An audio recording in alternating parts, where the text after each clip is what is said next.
제이비어 교수의 부름으로 엑스맨에 합류한 울버린은 눈부신 활약을 통해 엑스맨의 상징적인 인물이 되기에 이르지만 어찌 보면 그의 사기적인 치유 능력 덕에 다른 히어로들보다도 이 녀석은 제외하고 다른 히어로들보다 더 큰 고통을 감내해야만 했다. 울버린의 힐링 팩터는 마블 작가들에게 있어 굳이 히어로를 죽이지 않고도 극적인 굴곡을 표현할 수 있는 좋은 아이템이었기에 울버린은 슈퍼빌런들보다도 더 잔인하고 잔혹한 마블 작가들에 의해 고통이란 고통은 다 겪기 시작한다. 마취가 안 된다는 이유로 무마취 실험은 기본. 헐크에게 상하체가 찢어지는 바람에 한동안 하체를 찾아 설원을 기어다니기도 했고 전신이 뼈만 남을 때까지 불타버리거나 핵폭탄을 면전에서 그대로 맞은 적도 있었다. 심지어 퍼니셔에겐 이렇게 그리고 이렇게 당하기도 했었다. 이처럼 불사에 가까운 재생 능력과 비교해 독자들에게 있어선 이따금씩 이해가 어려운 상황이 연출되기도 해 울버린의 회복 속도에 관한 논란이 일기도 했다. 이에 관해선 2011년 발행된 울버린 미니 시리즈를 통해 울버린의 힐링 팩터는 잦은 부상에 의해 자체 적응력이 높아져서 치명적인 상처를 입게 될수록 점점 진화해왔다 라는 설정이 나와 어느 정도 해명은 된 상황이다. 그렇다면 세계관 내 치유 능력이 최상위권이었던 그리고 진화까지 하고만 이 힐링 팩터를 가진 울버린은 과연 죽음을 맞이할 수 있을까? 지금까지 알려진 울버린을 죽일 수 있는 방법으론 1. 울버린의 머리를 잘라서 멀리 떨어뜨려 놓는다. 2. 무라마사라는 명검은 힐링 팩터를 무효화하는 능력이 있으므로 이를 활용한다. 3. 카보나듐이라는 광물 역시 생명력을 흡수하므로 이 또한 활용할 수 있다.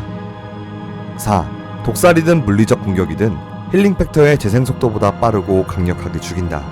마지막 5번은 의외로 단순한데 울버린의 뼈는 금속이므로 수용을 못하기 때문에 물에 빠뜨리면 건질 때까진 죽어있는다고 한다. 사실 울버린이 죽음에 가까운 상처를 입으면 신체는 그냥 회복되더라도 영혼은 죽음의 천사 아즈라엘과 마주하게 된다. 때문에 울버린이 죽음에서 돌아올 수 있었던 건 이때마다 아즈라엘을 무찌르고 어거지로 돌아왔기 때문이다. 한 번은 폭탄을 먹어 내부 폭발로 죽음을 맞이한 적이 있었는데 연인의 죽음으로 슬퍼하던 찰나라 죽음을 받아들여 돌아오지 못하던 중 닥터 스트레인지의 도움으로 되살아난 적도 있었다. 이런 울버린의 치유 능력은 외부적 요인뿐 아니라 질병, 독, 그리고 노화에까지 면역이 생기기 때문에 자연사할 걱정까지 적다. 그렇기에 19세기에 태어난 울버린이 약 100년 이상을 그리고 미래 이후의 이야기에서까지 아무렇지 않게 살아갈 수 있었던 것이었다. 누구보다 많은 세월을 살게 됨으로써 얻게 된 능력 또한 그에게 힐링 팩터만큼이나 큰 도움을 주게 된다. 각국을 돌아다니며 수많은 언어를 습득하거나 역사의 산 증인이 되기도 하고 각종 무술의 통달함은 물론 단련을 통해 신체 능력과 동물적 감각까지 발달시켰으며 울버린에게 있어 가장 중요한 능력인 클로도 발전시킬 수 있었다.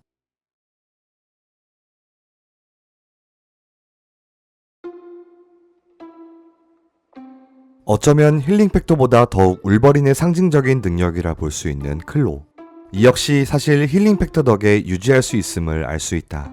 클로가 장갑에 달려있다던 초기 설정이 주먹에서 튀어나오는 걸로 바뀌게 되면서 불행하게도 울버린이 클로를 빼고 집어넣을 때마다 살을 찢고 나오게 되었고 이 고통 또한 매번 느끼기 때문에 급속 치유 능력은 울버린과 클로에겐 불가결한 요소였다. 앞서 설명했듯 본인의 의지는 아니었다곤 해도 이 클로를 강력하게 해준 건 명백히 웨펀 X 프로그램이었다. 때문에 선천적 능력인 힐링 팩터와 뼈 클로에 후천적으로 이식된 아다만티움을 합쳐 일부에선 울버린을 반후천적 뮤턴트로 구분짓기도 한다. 여기서 아다만티움이란 비브라늄, 우르와 더불어 마블 세계관 내 최강의 경도를 지닌 3대 금속 중 하나로 토르의 망치, 묠리르 제작에 사용된 신들의 금속 우르와 달리 비브라늄과 아다만티움은 마이론 맥클레인이라는 인간 과학자가 합성해낸 물질이다. 비브라늄과 아다만티움에 사용된 예로 비브라늄은 초창기 캡틴 아메리카의 방패와 블랙팬서의 무장에, 아다만티움은 울버린의 뼈가 대표적이다. 울버린의 경우 코팅을 넘어 골격 전체가 아다만티움과 분자적으로 결합했기 때문에 생물학적 재생도 가능해진 것이었고 이를 베타 아다만티움이라고도 한다. 이런 최강의 금속으로 무장한 클로는 웬만한 공격은 막아낼 수 있고 웬만한 물체는 뭐든 베버릴 수 있는 사기적인 장점이 있으나 반대로 이로 인해 얻게 되는 치명적인 약점들 또한 존재한다. 사실 아다만티움은 그 자체만으로도 인체에 위험한 금속 중독을 일으키므로 울버린의 힐링 팩터 능력이 사라질 경우엔 치명적일 수밖에 없다.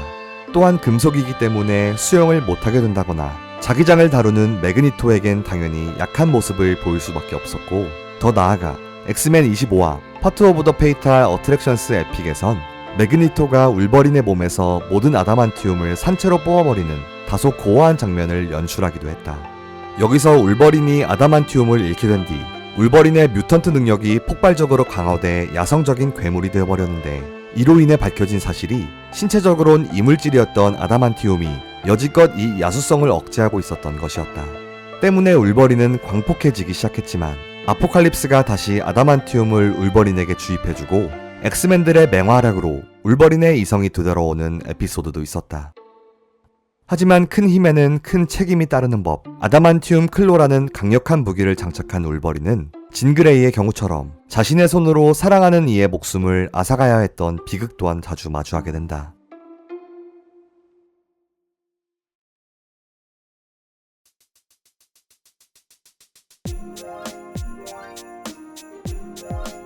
약 120여 년을, 그것도 뮤턴트로 살아온 남자에게 있어서 이 긴 세월만큼이나 많았던 사랑, 죽음, 우정, 배신은 어쩌면 당연한 일이었다.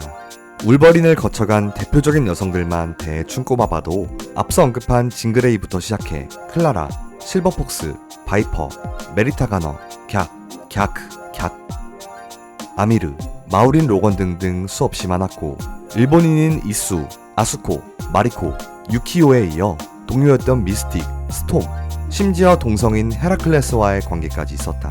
아무튼 언급한 여성들과 그렇지 못한 여성들 사이에서 태어난 울버린의 자식은 전 세계관 통틀어 무려 15명 이상이 있으며, 특히 이수와의 아들 다켄, 달라스와의 아들 윌리엄, 미스틱과의 아들 레이즈 등은 울버린의 강력한 적으로 등장하기도 한다. 당연한 얘기겠지만 울버린은 이성뿐 아니라 많은 마블 히어로들과도 특별한 관계를 맺고 있다. 서로가 애매한 적이었던 헐크와는 첫 만남 이후로도 동료와 적의 관계를 계속 오갔고, 캡틴 아메리카와는 제2차 세계대전에서 만나 함께 싸운 뒤 어벤져스, 그리고 그 이후까지 호의적인 관계를 유지했다. 블랙 위도우 역시 그녀가 어렸을 때 울버린을 만난 적이 있는데, 무너진 왕가 출생으로 스파이 손에 길러지던 그녀에게 울버린은 자신의 기술을 가르쳐주고 바르게 자라도록 도와줬다. 사실 울버린이 헐크와 캡틴, 그리고 블랙 위도우 이외의 어벤져스 구성원들과 동료가 된 건 다소 최근의 이야기로, 2005년 더 뉴 어벤져스를 통해 울버린, 스파이더맨, 스파이더우먼 등이 팀에 추가되면서부터였다. 이 중 스파이더맨과는 구면인 상태였고, 이후 친밀한 관계로 발전한다. 엑스맨 멤버들과의 관계는 이미 유명한 이야기라 나머지는 생략하지만, 진그레이를 놓고 연적이었던 사이클롭스와의 경우 이제 티격태격의 정도를 넘어 점차 제2의 자비에르와 매그니토 정도가 될 것으로 전망하는 흥미로운 의견도 제시되고 있다. 본인의 세포를 토대로 행해진 힐링 팩터 이식 수술에 참가해 같은 웨펀엑스 프로그램 출신인 데드풀의 경우 같은 캐나다, 같은 실험 출신에서 나온 동질감 때문인지 서로 조금은 각별한 관계가 있었는데, 이 관계로 인해 나중에 소개해야 할 울버린의 죽음 직후 보여준 데드풀의 행동은 중요한 떡밥일 것으로 추측된다. 관계와 죽음하면 또 빼놓을 수 없는 것이 울버린의 가족관계인데, 샵1에 등장했던 할아버지, 아버지, 어머니는 이미 세상을 뜬 지 오래고, 이전에 이미 죽었어야 할 그의 형은 놀랍게도 세상을 지배하고자 하는 빌런으로 재등장한다.